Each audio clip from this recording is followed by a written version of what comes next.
recording? Yep. What is up, everybody, to another episode of the Nerdy Brigade. It's me, Scotty Burrito! and I welcome you to Chapter 8, The Calamity at Ramire, and one of the few unique maps in this entire game. This is a map that you're only going to see. Everything else is freaking, like, shared. It's annoying. But anyways, this is a very, very problematic chapter. In my opinion, one of the most difficult ones in the game. I might be overestimating it, to be honest with you.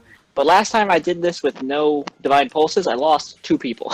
This is where Ignatz and Lorenz died when I was playing without Divine Pulses. So that did not go. Mostly because of stupid ambush bonds. There's a lot of stuff to go over, take care of our units. So I'll just skip everybody else. Got Axebreaker now, which is great. Claude's looking the same, Marianne's looking the same. Hilda's looking the same. She's wielding Swordbreaker for this fight because 90% of the enemies have swords. Leonie is pretty much the same. Lorenz Poison Strike. 20% of max HP after combat. It's a very nice skill. And Raphael is about the same as well. And so is Ignatz. So not much change. Oh, we have, like, I forgot, we have a large roster of characters. Lesia's chilling at the same thing, and so is Flayn, but she's got Rally Luck and Seal Magic now. And I should also mention that Lesia, Marianne are all now level 20 bishops, and Lorenz is a warlock. A warlock. So basically, what you're saying is he's thick as hell. Yeah, he is pretty thick. But you know who really got it? The freaking... the 3 gals got 7 defense from class changing to a bishop. Ooh. Which means that I think all of them have higher defense than Byleth. They all have higher defense than Byleth. Which is stupid as hell, but hey. Alrighty. Okay, so let's talk about the things here in this chapter. So, in this chapter, we have a bunch of rampaging villagers right here. These guys. We have a bunch of normal villagers as well that we gotta save from the rampagers. And also we have Solon, or Tomas right now, but he'll transform into Solon in a second. This guy's the boss. Would you care to explain? He's an evil wizard dude who set this village on fire. And he was posing as the librarian. He sounds like a nice guy. He is a nice guy. Anyways, on turn 3, he will transform from his fake body, Tomas, to his real body, Solon. Solon's not that hard to kill. He is very low. Look at his speed. It's only 10, and his defense is only 13. His problem is that once he transforms, he gets access to a really powerful spell, the Death T spell, that has 3 range, and it has an unbelievable amount of critical. It's very, very scary stuff. And then also on turn 3, the Death Knight's gonna spawn like right around here, and he's gonna start chasing after you like immediately. Just in case it wasn't enough. Yeah, he's like right here, and he's got like 3 Cavalier buddies with him, and an Archer. It is an amazing pain in the ass. So there's a lot of stuff going on in this chapter because if you look at the map here, there's so many. Look at all the green fists icons of the row villagers. There's a bunch of villagers to save that are all over the place, and there's some chests. There's a boss that's stuff just going on. It's absolutely absurd. Not to mention, you also have Geralt here, who, if he dies, it's game over. You don't really worry about him dying. The only enemies that pose a threat to him are this Armor Knight and this Fortress Knight right here, and that's about it. Because he has Keen Intuition, which grants him 30 evasion if the enemy's attacking from afar. Right. Which includes Solon, the Archer, and this other mage. And there's still a chance that Solon has, like, when he's got, like, 20% accuracy, he hits him and crits him. But if that happens, then God does not want me to win this run. I don't know what else to tell you. This run is not destined for victory. Yeah, this run is not destined for victory. Basic plan for the chapter is I'm going to send Raphael and Lorenz over to the right. Not really. Like, Lorenz is just going to burn this one guy that Raphael can't get to, and then he'll join with the rest of the party.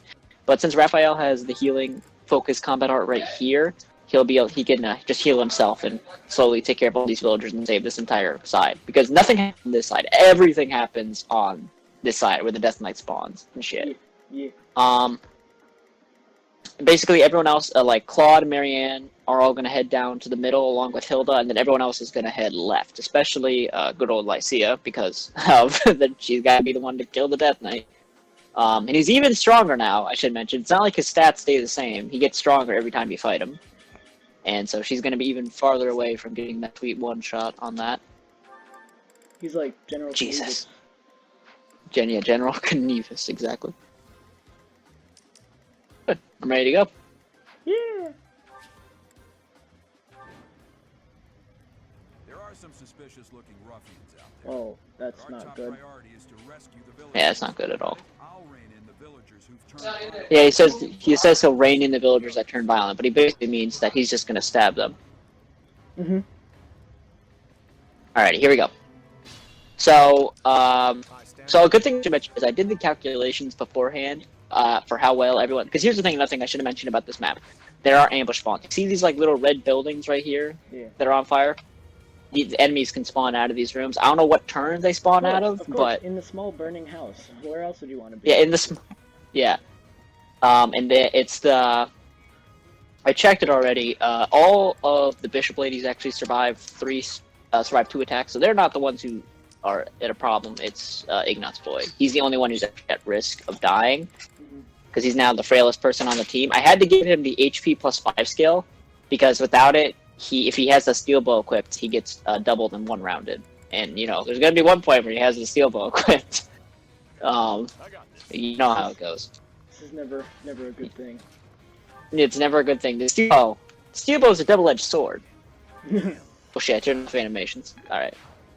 Yeah, that one's not hard to rescue. Basically, everything else on the right. Basically, everybody who I'm sending Raphael to save, you are gonna die. I'm sorry. Like, I'm sorry, but like, you're dead. Yeah, I'm sorry. He's not gonna make it in time, but he's invincible. By the way, none of the enemies do damage to Raphael in this chapter, besides like the non-villager enemy. So that's pretty good. This is like weird. I've never had a chapter where Flayn is so like durable. She can take 2 attacks from enemies. That is not normally how this goes, I'll assure you. That is not normal Flayn. Yeah, that is not normal. Flayn is like, oh, they breathed, I'm gonna die. Oh, help me. Yeah. Oh no. God, the fucking what was it? Oh yeah, me and Scott were talking about this a little bit earlier about in the earlier episodes. Number one, in the early episodes, man, did I say like a lot of stupid stuff? Just gotta. I can't believe it. I already hate the earlier episodes so much. Like, I thought I liked our Chapter 3 playthrough, but then I look back at it and I'm like, oh my god, this is so freaking terrible. I hate this so much. I know, I really don't like it at all. And then, but no, like, so here's the thing, Scott one time had his parents come into the room, and he muted his mic, and then immediately afterwards he's just like, Hi, Mom. Hi, Mom. Because it does. Because the only person who can't hear him was me. I muted my Discord mic, not my recording mic. Yeah, exactly. God, that shit was so fucking. I can't believe that. So you guys get Oh that my god. gold. Yeah, you get that gold right there. Alrighty. That's what you come to this channel for. That's when you come to the high. Look at all those 3 villagers right there. Holy shit! Yeah, these are the ambush spawns. Brigade.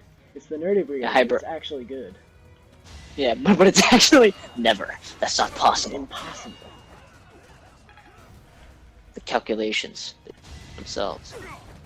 Alrighty, so I'm getting stabbed. A sip, Lord. Lord, I don't understand. Like I don't know. Like what the hell was that? Did you see that? Like he just got stabbed, and then the screen just like looked at him for a second there. I'm like watching this on a potato. I have no idea what's going on. Oh, okay. Well, yeah, what the hell? Okay, I guess that's just how it goes. Sometimes. No, like the guy got stabbed, and then it was just like. Yeah, here's Geralt. Yeah, it is pretty, to be honest. Ooh. These alongside him, they're not very useful. They have very crappy accuracy. I mean, they're good to stall around. That's about it. I should also that Geralt is stationary until either all of the villagers have died or they've been rescued, or like half and half died and half got rescued. You know what I mean? But that kind of thing, Yeah, that kind of thing. That guy just went towards the guy murdering him. That's not what you want to do. What are you talking about? I'll be honest with you. That's the meta. I don't consider myself to be an expert or anything, but that is exactly what's happening. But I'm an expert. But I am an expert. So we have. Look at this. Raphael's about to punch this man.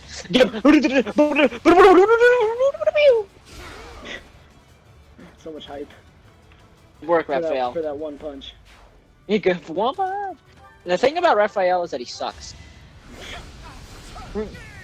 No, I don't understand. If I'm feeling like regardless if I win or lose, if I make it like decently far, I'm think about making like a tier list for part 1 and part 2 characters because they change massively after the time skip. And like I don't. Time skip shit is like what's going on here? 5 year. So basically, after a certain chapter, 5 years will pass by and everything will change. And like I'm not talking like story wise, everything changes, but also, it's also because the enemies get fucking insane, like absolutely insane. Basically, it basically turns into like a giant game of paper scissors, because like every enemy just has super inflated, like they're super min-max is what I should say. Mm-hmm. You know what that term means, right? Mm-hmm. So basically, like sword masters are gonna have like 50 speed, and like pitiful like sword masters are gonna have like 50 speed. Armor knights are gonna have like 50 defense. Mages are gonna have like 50 magic. Like everything's just gonna hit really fucking hard. You know, Okay. Everything hits really hard. Everything like the enemies are just so like right for like now. Everything is like max. Like look at these stats right here. Like they're all like around the board.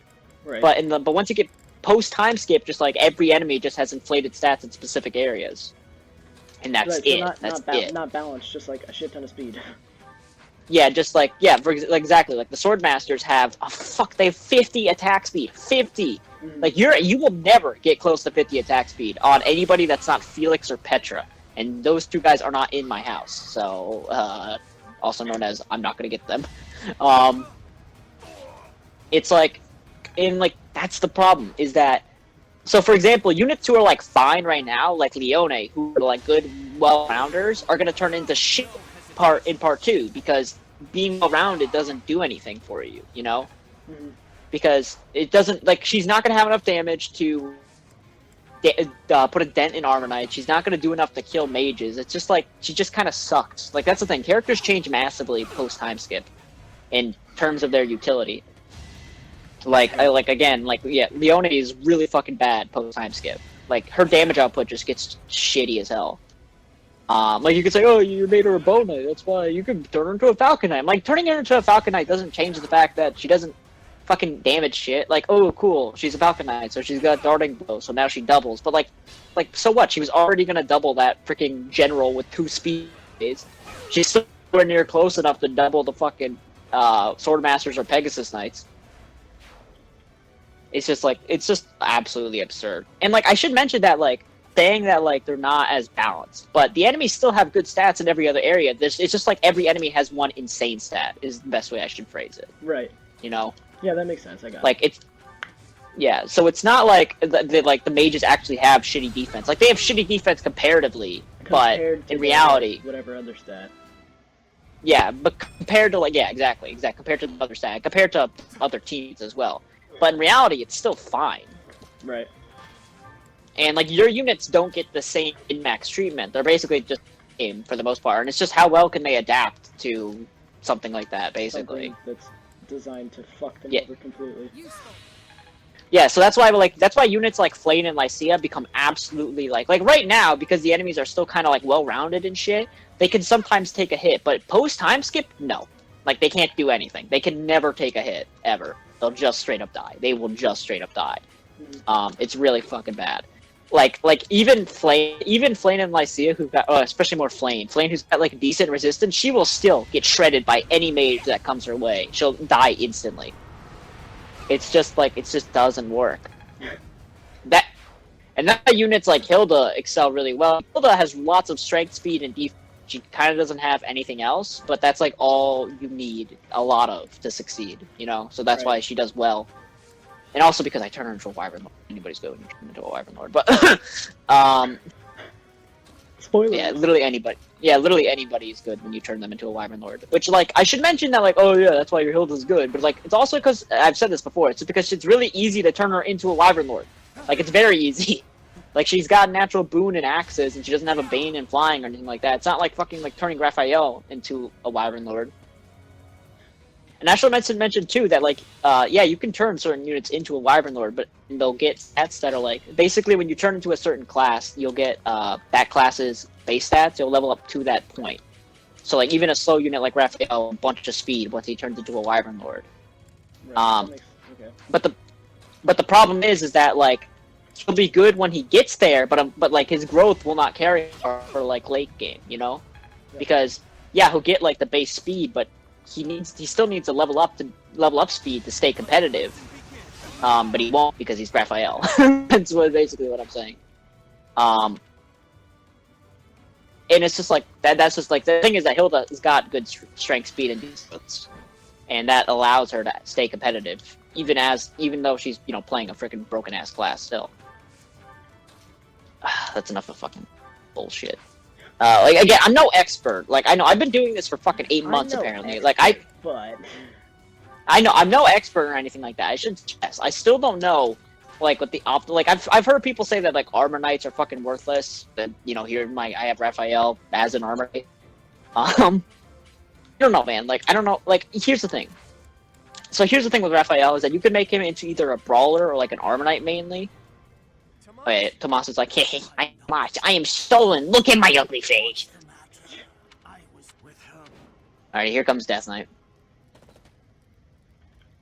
I'll have a bit of fun here too. That's the Death Knight. He must be an out. Okay. Okay. Like, beforehand I was all, like, joking around, like, but now this is the part of the chapter where it gets serious. Alright. Serious shit. Yeah, okay, so he does move! That motherfucker! Sorry. Sorry, I don't know. I don't remember this. Sorry, one villager didn't survive. I'm dead, help me! I'm dead! Oh no! This guy's moving too! Motherfucker! I don't have anybody there! I didn't know this! Ah! Wait, Marianne's there, okay. Oh my god, okay, so I remember people telling me in the past, hey man, Solon moves on Maddening mode, but that can mean different things. For example, what is his name? Kostas moves on Maddening mode, but that doesn't mean he moves from his spot. He only moves if somebody gets within his range. But no, Solon, like, straight up, as soon as he appears, he starts physically moving out of the way. I did not know that. Hey man, I'm just gonna, like, run a marathon, don't worry about it. Exactly, that's what he's doing over there. Raphael's on fire, oh no. God damn it.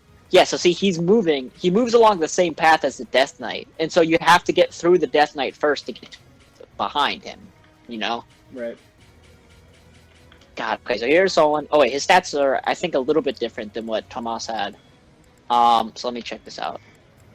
So yeah, here's Banshee Tome. That doesn't really matter all that much. But the real thing to watch out for is the freaking Death T spell. This thing sucks. It's got 3 range and it's got 20 critical on it. It is really, really annoying. It's a frequent spell in the mid game, and it's easily one of the worst things that you have to encounter. Alrighty, okay. Alright, so I think at this point what we can do is, unfortunately, I kind of screwed over both Raphael and I've kind of screwed over Raphael because I set him on a path, and Lorenz did all the work for him because Lorenz has got better movement. God damn it, dude! I'm sorry. People who like Raphael correctly, but what the fuck am I supposed to do with him? What? I don't understand how to use him correctly. What is his use? Yeah. I know, like, oh, don't send him down there, you dumbass. I'm like, yeah, I know. I'll tell you. Alrighty, what, so stand him in front of the Death Knight. Yeah. That is his use. That is his peak utility. Yep.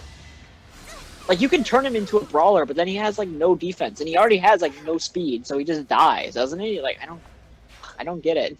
What do you do with this man? Alrighty. So here he comes. So, fucking. Alright. So we have like one more turn before Death Knight. Oh, Claude, go attack the Death Knight. Oh no, it doesn't fucking work. Oh shit! Okay, okay, he's not within range. What the? Ugh, oh my god, I accidentally moved him here. I didn't mean to, I pressed A. Oof. That's an oof moment right there. Death Knight doesn't reach, okay. Okay, can I mention something else, dude, for some reason? For some ungodly reason, these are like the only enemies in the game that don't do like the combat reticles. Like, look over here. You see that, like, you see the combat reticle here next to the soldier saying that the villager's gonna attack him. But for some reason, this group, and only this group, doesn't have the combat reticle. And it's infuriating. Just cause fuck. Yeah, exactly. Just cause fuck you. Like, for example, this archer is so gonna attack Claude on the next turn. But it's not saying that he's gonna attack Claude. Like, why? Why these guys? Only these 5. It's like, I would expect it, I would like, oh, it's every enemy on this map. But it's only these 5 guys that it doesn't work on. Like, why? Even the Death Knight doesn't work. I mean, maybe. I think Death Knight's the only one that works. God, it's infuriating. I've only done this chapter once, so I'm kind of pulling some of this information out of my ass. But I do know this because you can see it right now. Claude is within his range, and he's gonna attack Claude, but for some reason it just doesn't show that. So one other thing about the Death Knight is that his buddies over here, these guys got their own rip-off scythes. They got the crescent sickles. They're really heavy, but they hit like a truck. And these guys actually have 20 speed, so they actually... If your Lycia isn't like a bishop at this point, they're probably going to double her and one-round her, so be careful of that. Jesus. Alright, here we go. So the annoying thing is that they're going to get a bunch of fortress tiles to protect themselves, while we're just going to be stuck out here in the open. Right. I know I'm like risking it kind of hard by moving my guys close, because at this point, if I try to decide to turn back, I can't. But I believe think about this for a second. Here's the pro strat. It's called hitting them with a gambit. That's what I'm gonna do. Oh, he's got commander? Oh no! What? What does Solon have? What Solon? What the fuck? Okay, the name of the victory condition of this chapter is defeat the enemy commander. Solon is the enemy commander. Death Knight is not, but he has the commander ability.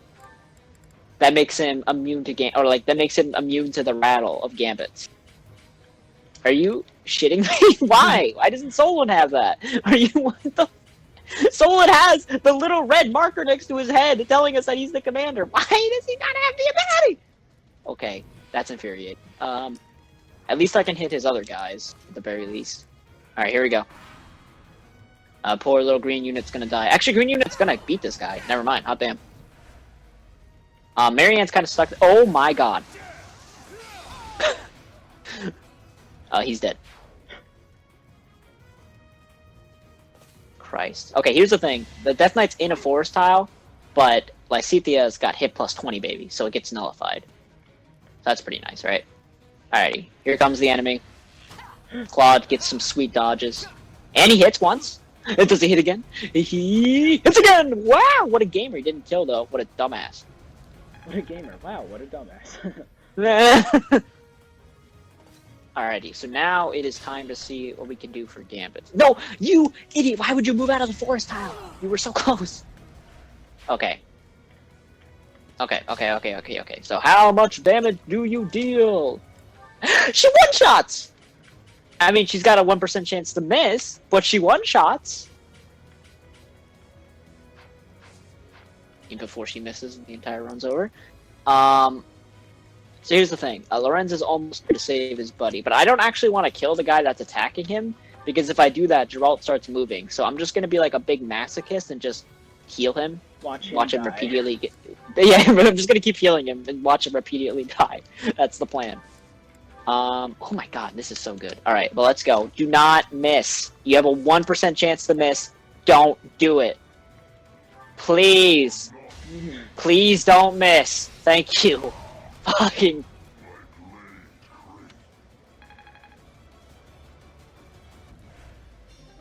Dark Knight. What does he want anyway? In any case, we need to take... Oh. Hey, man.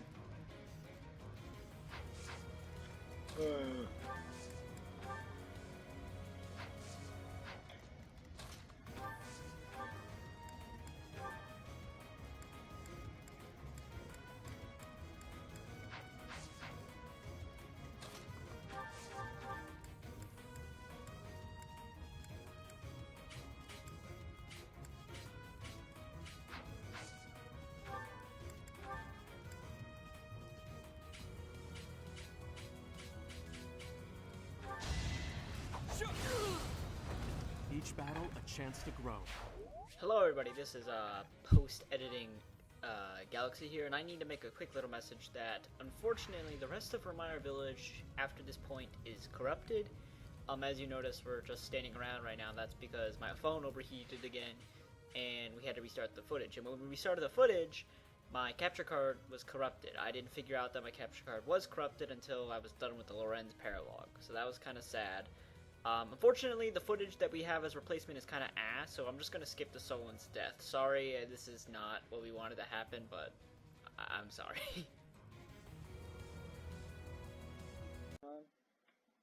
Okay, you ready? 3, 2, 1, go!